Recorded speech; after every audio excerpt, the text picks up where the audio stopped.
Hello, I'm Brendan, and Alzheimer's sucks.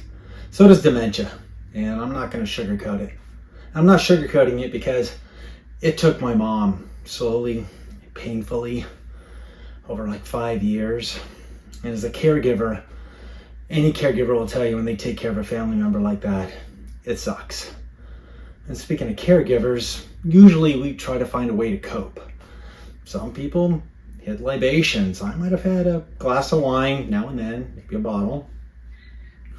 But for me, usually I throw humor at something when it feels like an uncomfortable situation. And when you're dealing with parents on the decline, there's a number of uncomfortable situations, plenty of them.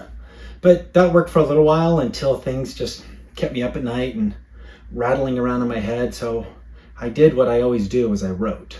And I had to get it out of my head and on the page. And this wasn't just typical writing. And I'm a writer. I write scripts for kids. I write Shakespeare, classics, Greeks for kids. It's a thing, believe me, they'll love it. Anyway, so I wrote. This was therapeutic writing for therapy.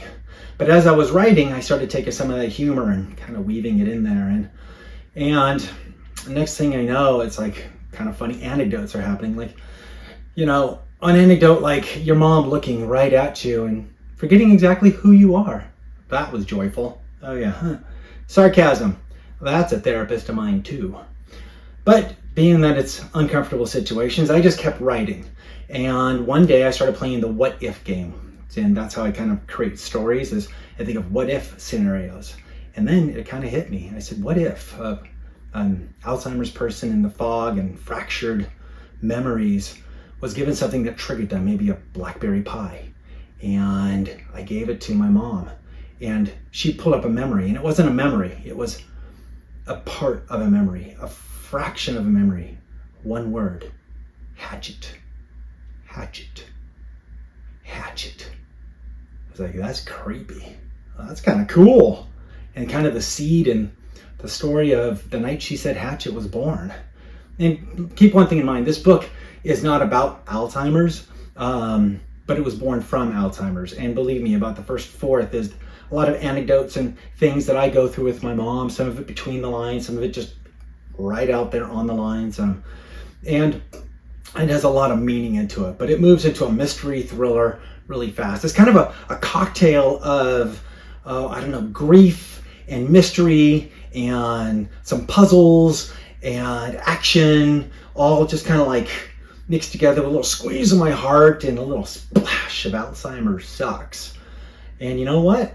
Kind of goes down smooth. It was a pretty good story. And this thing's been through tons of beta readers, tons of edits, but I'm here seeking your help to bring this to the world. Not because I want to be any kind of a bestseller, although if it hops on a bestseller list, I'm not going to argue.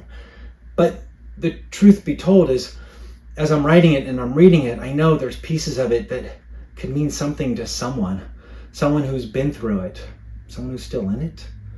So if this story and this lesson of my life kind of resonates with you, or let's be honest, you've ever had, the same 5 minutes you've both laughed and cried while caregiving for someone, then please consider, supporting the Night She Said Hatchet and supporting me in this. Or, worst case scenario, tell your friends and family. Maybe even just, a virtual fist bump. Boom. Ba la la la la la. Sorry, that kind of came out. That was, I watched Big Hero 6 with my kid this morning.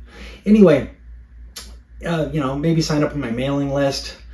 And that's about it. So I just want to say thank you. Thanks for taking the time to listen to this. Thanks for just hearing some of this kind of weird, wonderful, painful chapter. And maybe with your help, we can take this, big thing of grief and turn it into something a little bit more for someone else. Thanks.